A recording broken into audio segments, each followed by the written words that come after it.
The romance action RPG, Altina Fantasia, was widely celebrated as a critically acclaimed masterpiece. It boasted a well-crafted world and robust systems, unfolding a classic tale of defeating a demon king within the Royal Academy of the Kingdom of Solstia. Yet, despite its many virtues, one significant complaint echoed among its players. That pervasive complaint centered on the final boss, deemed simply not good enough. Later, a fan book revealed the truth. Duke Lucille von Central, the true mastermind who appeared after the Demon King's defeat, had his crucial backstory cut due to time constraints. This made him a disappointing final boss who emerged only to be instantly vanquished, stripping away all excitement in an instant and leaving players frustrated by the omission. And so, he found himself reincarnated into the very world of Altina Fantasia. He could barely believe it, marveling at a talent he never knew he possessed. A sudden brilliant idea sparked within him. He had been a corporate slave, worked to death in his previous life, only to be reincarnated as Klaus Renford, a mere subordinate of Lucille, the final boss. His name was barely a footnote in the epilogue, listed among the mob bosses destined for execution. He questioned why he hadn't been reborn as Lucille, the Demon King, or even the protagonist. But then, a crucial realization dawned upon him. As he pondered, his butler, Oliver, approached, inquiring if something was amiss with Klaus-sama. He quickly dismissed the concern, stating it was nothing and that he simply needed some time to think alone. Oliver, Klaus's butler and tutor, understood his master's need for solitude. Klaus, meanwhile, continued his internal monologue, reflecting on his initial belief that he was merely reincarnated as a villain destined for execution. He realized that the original Klaus possessed amazing hidden powers. Though his vague memories of a real Klaus suggested he wasn't particularly adept at magic or swordsmanship, he was still able to utilize these abilities. A surge of excitement filled him, eager to try them out. He found that using the sword was quite difficult at first, but as he continued to swing the blade, imagining a certain swordsman he knew, he began to show clear improvement. Combining Klaus's natural ability to use magic with the tactical tips gleaned from a game, he succeeded in casting a huge fireball on his very first attempt, scorching the surrounding area. He tried other spells as well, realizing that all of them were far more powerful than what he remembered from Klaus's original memories, leaving him visibly flustered by the sheer potency. Not only were his powers enhanced, but he also noticed his own dashing appearance reflected in the mirror. He pondered if Klaus would have been quite popular in the game if he had appeared more often, admiring his own reflection repeatedly. Combining Klaus's natural talent with the extensive information he possessed from his past life, he realized he could draw out incredible power, and so he set a new goal firmly in his mind. He resolved that he would not die the same way he did in his previous life, from overwork. If the only complaint about Altina Fantasia was its final boss, Duke Lucille von Central, then he would simply have to become the true final boss himself, surpassing Lucille and creating the ultimate climax for this world. With a determined grin,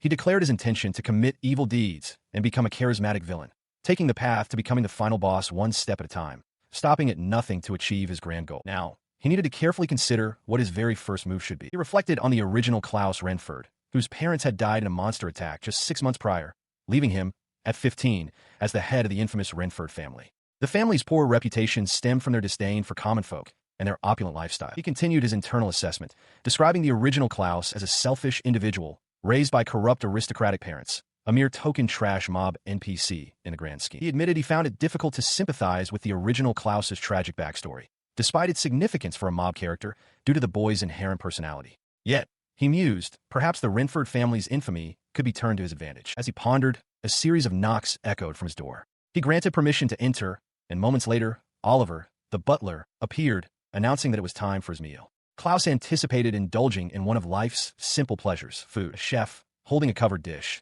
explained that since Klaus adored luxurious things, his food should be equally opulent and delicious. Klaus hummed in acknowledgement, awaiting the reveal. He reacted with enthusiasm as the chef unveiled a perfectly prepared dish, exclaiming his approval. The chef then presented another dish, announcing it as red dragon liver, my liege. Klaus's gaze fell upon the new offering, and he questioned its identity. His expression twisted into one of profound disgust. He internally recoiled, declaring his intense hatred for liver and its strong odor, a revulsion stemming from his past life as a corporate slave, where he was forced to consume it. Then, a sudden realization struck him.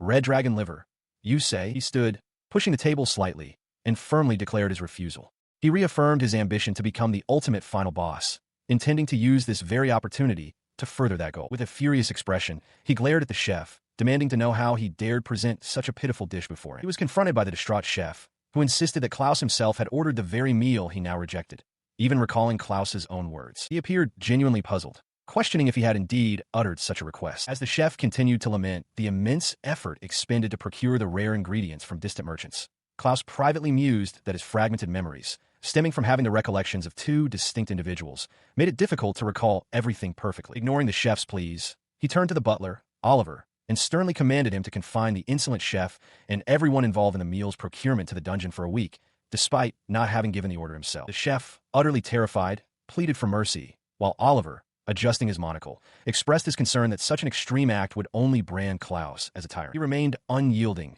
dismissing Oliver's worries by stating it was a given that he would show those who dared defy him the consequences. Oliver attempted to reason further, suggesting the chef surely had no ill intentions, but Klaus cut him off, declaring it an absolute order that must be followed without question. With a subtle, almost imperceptible smile playing on his lips, he turned his back, leaving Oliver to reluctantly acknowledge the command with a simple, resigned understood. Leaving the butler and the chef to their fate, he walked away, his figure receding into the vast emptiness of the grand hall. A profound sense of satisfaction washed over him, a feeling so potent it made him forget his initial aversion to the meal, convincing him that his performance had been perfectly villainous. Meanwhile, the butler watched the chef's despair, noting that Klaus's behavior was far worse than usual, and he never imagined his young master would issue such unreasonable and tyrannical commands. He reflected on the arduous task of finally locating a merchant with the necessary connections to procure red dragon ingredients, a search that had consumed considerable time. Speaking of red dragon liver, its freshness was of paramount importance for any culinary preparation. However, as he walked through the grand hallway,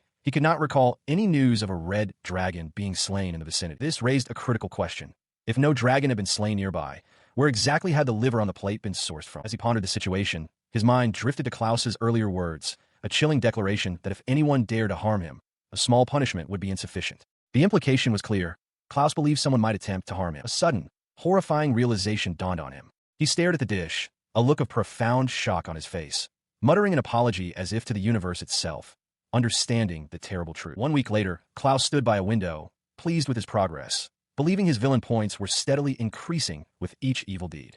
Oliver then approached, requesting a moment of his master's time, to which Klaus granted entry. Klaus confirmed that he had indeed jailed the individuals involved in the recent red dragon liver incident for a week, then commanded Oliver to speak regarding the matter. Oliver began to address Klaus, who, in turn, considered releasing the jailed individual. With a sly grin, Klaus asked Oliver if he had witnessed everything from the very beginning, implying his actions were a calculated performance designed to spread word of his villainy. He listened intently as Oliver, his loyal butler, clarified the situation. Oliver explained that he was referring not to the red dragon, but rather to the liver of a hungry bird. Klaus, caught off guard, questioned what Oliver meant by this sudden revelation. Oliver continued, revealing that the liver, which Klaus had supposedly acquired, had been identified as belonging to a hungry bird. Someone had used illusions to alter its appearance, attempting to pass it off as the more valuable red dragon liver. Klaus, along with the assembled chefs, reacted with visible surprise to this deception. Oliver, his hand pressed to his chest, expressed his profound amazement. He marveled at Klaus's keen perception, noting that he had seen through the elaborate illusion in an instant, a feat Oliver found truly remarkable. Klaus, however, was utterly bewildered, his eyes wide with genuine shock. He vehemently denied any prior knowledge of the deception, exclaiming that he had no idea about anything of the sort. He then pondered the appropriate punishment for the merchant, suggesting a death penalty. Oliver interjected, revealing that the merchant who procured the fake ingredients had already been arrested. The merchant, now bound and seated, had admitted that he believed Klaus, being a lord who wouldn't know good from bad, would never notice the deception. Klaus, with a calculating gaze, declared that based on his own words, he interpreted the merchant's actions as a direct defiance. He had confiscated all of the merchant's assets and decreed that he would now work for the Renford family for free, a clear message to anyone who dared to challenge it. Oliver, taken aback, questioned why Klaus was making such significant decisions without consulting him first, noting that for a merchant, such a punishment was worse than death itself. Klaus, however, simply stated that he also had something to give to Oliver. To Klaus's utter surprise, Oliver presented him with a letter of gratitude from the very chefs he had just released. The chefs, tearfully grateful, explained that despite being deceived themselves and making the mistake of presenting a substandard product, they were thankful for only a week of imprisonment, a punishment that would normally be death. Klaus stared at the letter, bewildered that the very people he had jailed were now thanking him. Meanwhile, throughout the manor, the maids gossiped about Klaus, praising his talent for seeing through illusions and his generosity towards his subjects. The merchant, now free and working for the family, also spread word that the head of the Renford family had spotted the fake and pursued the culprit, leading to increased support for Klaus both within and outside the manor. Oliver, having overheard these conversations, bowed deeply, expressing his profound gratitude to Sir Klaus. With his final words spoken, Oliver bowed once more, then turned and quietly excused himself, leaving Klaus to ponder the unexpected turn of events. He had been so focused on his grand ambition of becoming the ultimate final boss, meticulously planning his ascent to villainy. Yet a sudden, unexpected turn of events left him kneeling, looking up in utter bewilderment. Wow, what? he muttered, his carefully constructed world momentarily faltering. His confusion quickly escalated into a frustrated outburst as he clutched his head, unable to comprehend the irony of his situation. "Gah, how did this even happen?" he roared, lamenting how his every attempt at villainy seemed to push him closer to becoming some sort of benevolent ruler instead. Indeed, the chroniclers of the realm noted that Klaus had, against his own intentions, taken a significant step away from his desired path of becoming a charismatic villain, instead inadvertently cultivating the image of a benevolent ruler. He stared, utterly dumbfounded by this unwelcome assessment of his progress. 2 weeks after his reincarnation, Klaus Renford reflected on his declining reputation. He considered how unlucky he was, realizing that if his standing worsened, people might withdraw their support. To counteract this trend, he resolved to conduct a thorough field survey of the Renford territory. He then ventured into the town, a sword now at his hip, which he felt gave him a distinct fantasy vibe. He mused that he had already gained a good grasp of office work, and was also progressing well in his sword and magic training. As he continued to survey, he observed the town's lack of liveliness, a stark contrast to the royal capital. He realized this was the current state of his domain, and worried that if even the capital was like this, other regions must be far worse, likely fueling resentment among the populace. Suddenly, a harsh voice cut through the air, shouting, "Hold it, you little brat." He paused, considering that a charismatic villain needed to be hated by the people, and perhaps Oliver had exaggerated his rising support. His attention was drawn to a merchant who had roughly seized a young boy by the arm, accusing him of stealing merchandise.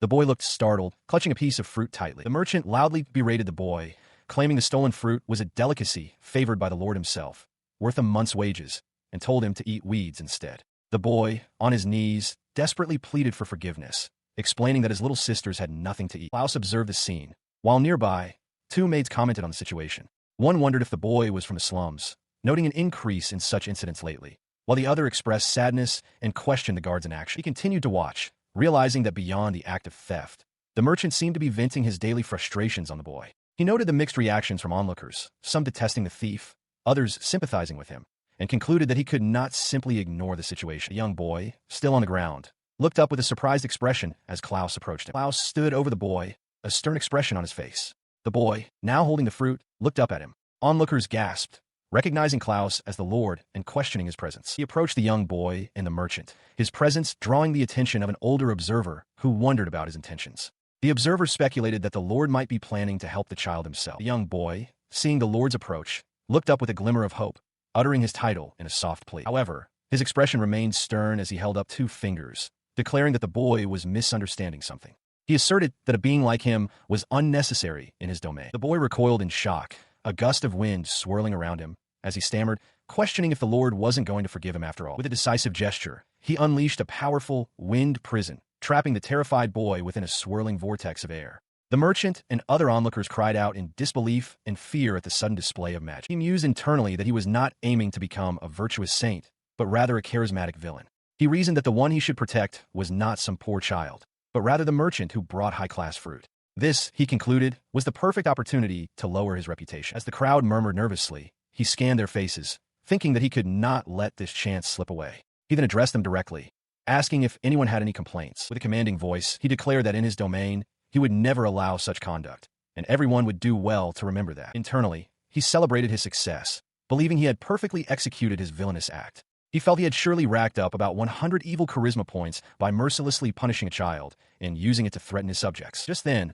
a fully armored guard arrived, questioning the commotion. He noted the guard's timely appearance. He, having successfully trapped the young thief in his wind prison, instructed the arriving guards to handle the remaining details, assuring them the spell would dissipate in approximately 5 minutes. He advised them to consult the crowd if they had any questions, then turned to leave. He internally mused that killing a child, even a thief, would leave a bad taste, and seeing the boy exhausted after being tossed about would surely further tarnish his reputation, which was precisely his goal. With a triumphant laugh echoing through the street, he walked away, eagerly anticipating the events of the following day. Meanwhile, the newly arrived guard surveyed the scene, questioning what had transpired. A woman from the crowd explained that the Lord had appeared earlier and used magic on a child thief. The guard internally condemned the Lord's actions, finding the punishment far too cruel and disproportionate to the crime committed. He then noticed the wind prison dissipating, confirming his suspicion that the recent rumors of the Lord's generosity were nothing but lies. As the magical winds vanished, the young boy was revealed, lying on the ground, prompting the woman and man to rush forward, expressing concern for his well-being. However, the dissipating spell also revealed an older man lying nearby, seemingly unconscious or injured, prompting a guard to exclaim in surprise, questioning his identity. Another guard, recognizing the man, gasped in shock, while the first guard, still bewildered, demanded to know who he was and where the child had gone. The guard identified the man as Galu of the White Shadow, a key member of the criminal organization Crimson, who was thought to have vanished months ago. He wondered why Galu was here, a question that seemed to echo a knowing smile from Klaus and a fleeting thought. He stood before Klaus, receiving instructions. Klaus, with a determined expression, internally declared that he had successfully trapped the criminal within the prison and now expected the guard to handle the remaining details. The guard, still reeling from the previous events, reacted with utter disbelief. He realized that his lord had somehow seen through the deception of the fake red dragon liver, a feat that seemed impossible. A few days later, Klaus pondered the implications of a criminal organization. He inquired of a nearby maid if she had heard about the criminal organization that had been wiped out. She confirmed, referring to Crimson, and expressed relief that they could now shop safely. Klaus, meanwhile, mused that it might be a good idea to bring such an organization under his command, aligning with his goal of becoming a charismatic villain. As the maid spoke of crime, Klaus's thoughts drifted to the incident from the other day. He eagerly anticipated witnessing the disgusted looks on his subjects' faces, convinced his actions would be met with scorn. Instead of disgust, the townspeople, including the maid and other citizens, beamed with gratitude, thanking their lord profusely. More citizens joined the chorus of praise, their faces shining with admiration and relief, all directed towards their benevolent lord. His face contorted in utter bewilderment. Klaus could not comprehend their reactions. As Klaus stood in confusion, a guard knelt before him, declaring his instructions from the other day magnificent.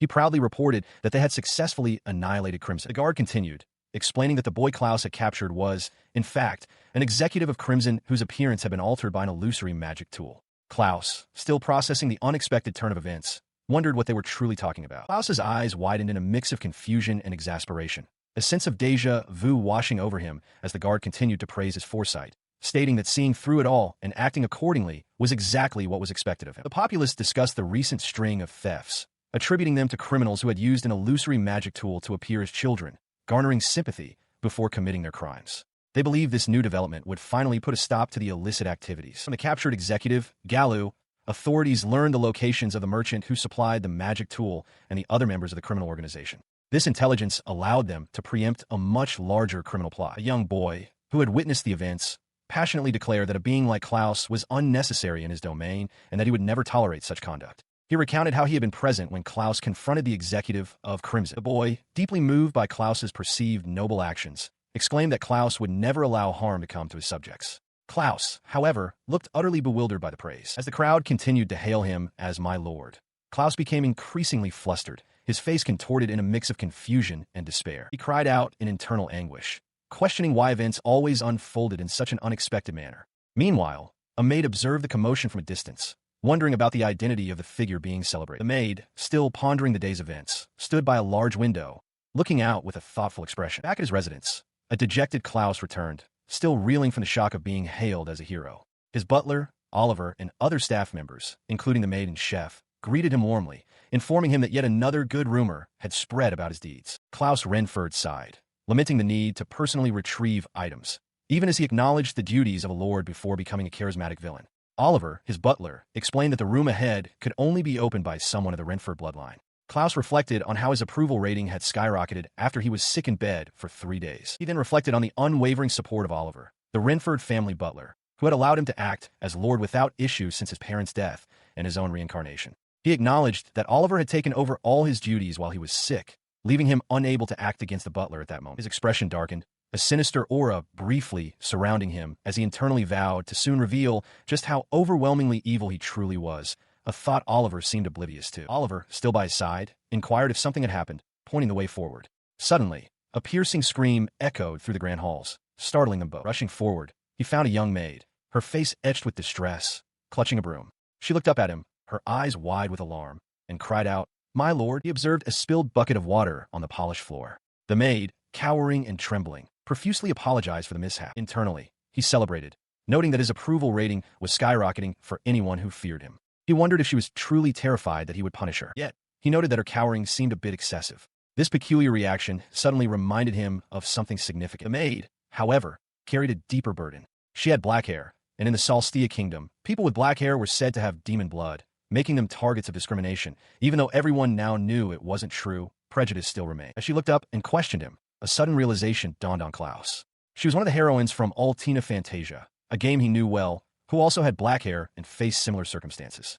Her story of fighting against discrimination and prejudice had moved him to tears many times. Marie stood before him, her expression a mix of surprise and apprehension. Klaus, adopting his villainous persona, declared that as a charismatic villain, he would punish her, though he quickly added that her situation had nothing to do with him. He then instructed her to return to work, stating that while he might wish otherwise, his official duties came first. She looked up, a soft huh escaping her lips. Understanding his command, she responded with a clear, albeit surprised, "Why yes, my lord." As she turned to leave, Klaus's thoughts lingered on her, wondering why he had no memory of ever seeing a maid with such distinctive black hair before. The butler, Oliver, then urged him to depart. Later, as Klaus reviewed documents, he voiced his confusion to Oliver, asking why he had never encountered the maid before. Oliver explained that her name was Marie, a fully fledged maid who had served the Renford family since the previous lord's time. Oliver continued, revealing that Marie was generally given very little work. He further elaborated that she only performed some cleaning and miscellaneous chores, rarely coming near the central parts of the manor, which was likely why Klaus had never had a chance to meet her. The revelation that Marie was given very little work struck Klaus, his eyes widening slightly in surprise. Oliver, misinterpreting Klaus's reaction, clarified that Marie was not a slacker, but rather that her duties were intentionally limited. Klaus, however, was still processing the implications. The situation reminded Klaus of a hateful co-worker from his past life, someone who would push their own work onto him, then suck up to the boss and get promoted. The memory brought a grimace to his face. Klaus, still lost in thought, concluded that if Marie was truly like his hateful former co-worker, then she deserved a proper punishment. However, his internal monologue was interrupted by Oliver's explanation that Marie usually lived by herself in the annex, unlike the other servants. Klaus, seemingly not fully listening, questioned if Oliver had just said alone. He then abruptly commanded Oliver to bring him the floor plans for the manor.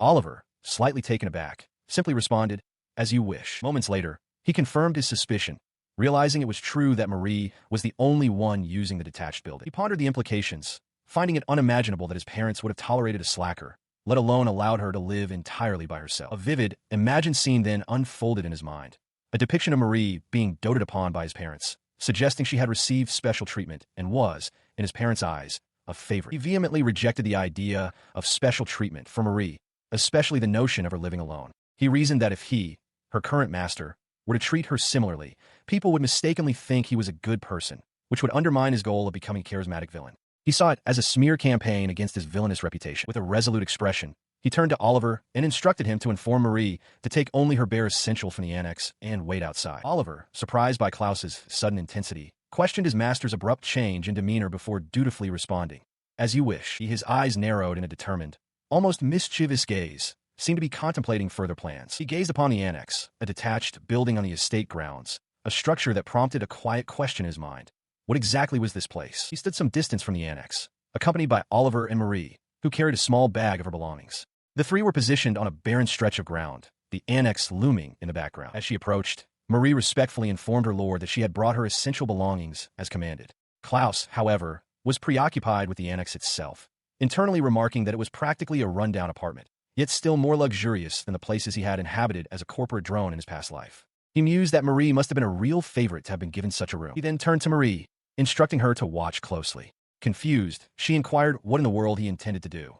He simply countered, asking if his intentions were not already obvious. With a decisive gesture, Klaus extended his hand, declaring with a fierce expression that this was his answer. His power erupted in a devastating vortex, a storm of destruction that tore through the annex. Marie and Oliver watched in stunned silence as the building crumbled into dust and debris under the force of Klaus's magic. Marie, utterly stunned, stared wide-eyed at the destruction. She cried out to her lord, demanding to know why he would suddenly do such a thing. Klaus, with a calm demeanor, simply confirmed that it was exactly as it looked. The annex, once her home, was now nothing more than a heap of rubble. Klaus declared that she would no longer be living in this annex. Still reeling from the shock, Marie covered her mouth, her eyes wide with disbelief. Klaus observed her, noting that she seemed shocked her special treatment was gone. She then looked at him, her voice trembling as she asked what would happen to her now. Her expression remained downcast, her gaze fixed on the ground. Klaus, with a matter-of-fact tone, informed her that, naturally, she would be sharing a room with the other maids. Klaus, with a stern expression, declared that he would tolerate no slacking from Marie.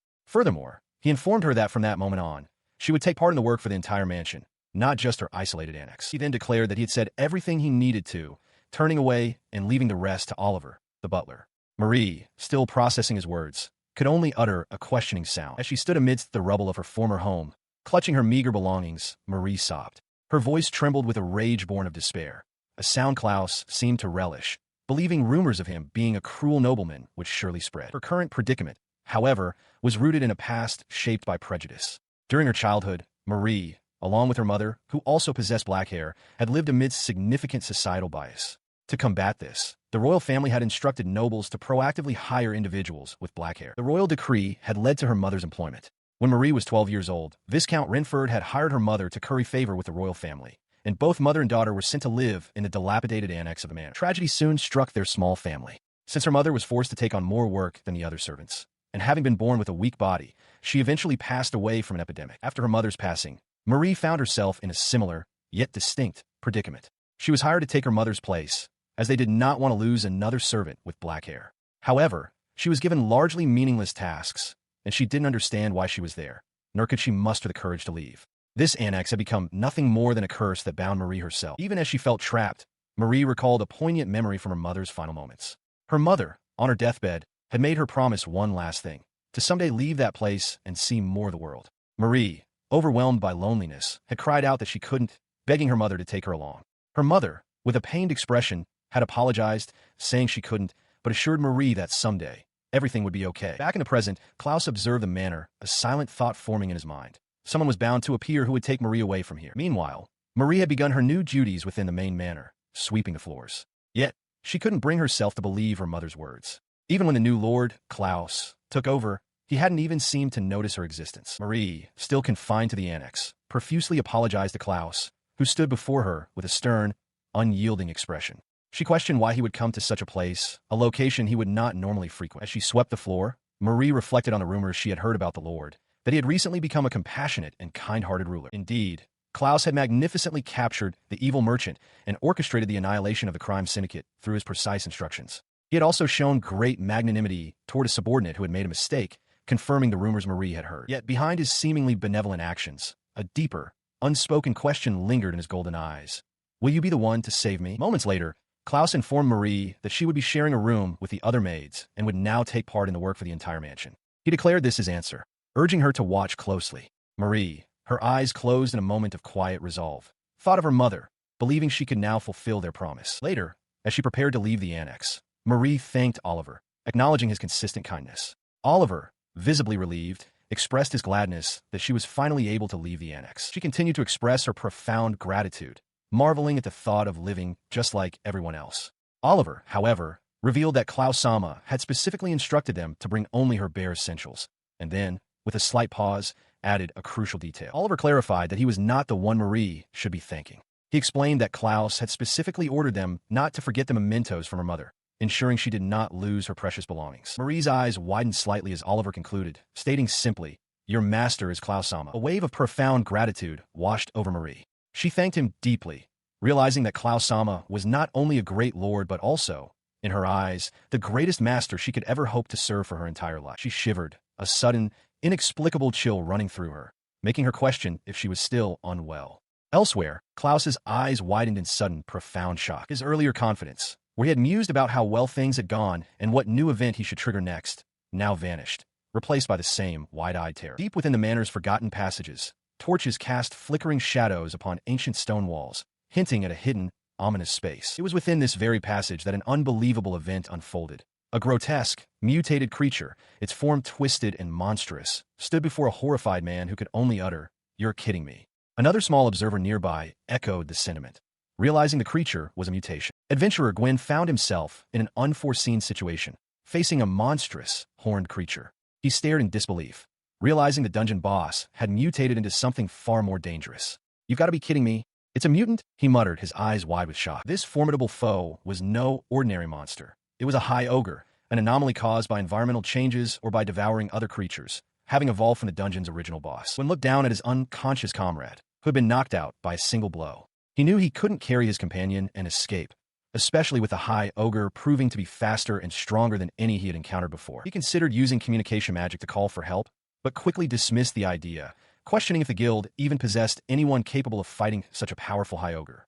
Even if they did, the time it would take for them to arrive would be too long. Despite the grim reality, he declared, "I don't care." With a determined expression, he held a small, bird-like creature in his hands. He explained to it that his comrade was down, and he couldn't simply abandon him. He instructed the creature to reach the guild as soon as possible, promising to buy as much time as he could. The small, glowing, bird-like creature flew swiftly through the dungeon's arched doorway, carrying Gwen's desperate plea. He silently wished for it to reach the guild safely. Back in the chamber, Gwen drew his sword, its blade glinting in the dim light. He knew he had to hold the line, thinking, until then, with a fierce resolve, he charged directly at the monstrous high ogre, determined to buy time for his comrade, and for help to arrive, no matter the cost. Far from the dungeon's depths, Klaus Renford sat at a large desk, surrounded by scattered papers. After the recent destruction of the maid's room, he was deep in thought, contemplating his next course of action. His hand moved deliberately across the documents, his expression unreadable as he processed the information before him, planning his next move. He pondered, acknowledging that to achieve his ambition of becoming the final boss, immense strength was an absolute necessity. He reflected on his journey since Reincarnation, having diligently honed his swordsmanship and magic skills daily at the estate's training grounds. Yet, a troubling realization dawned upon him. His growth had stagnated, seemingly having reached a proficiency cap. In the world of Altina Fantasia, playable characters could increase their proficiency with each skill use, enhancing the number of uses or the skill's power.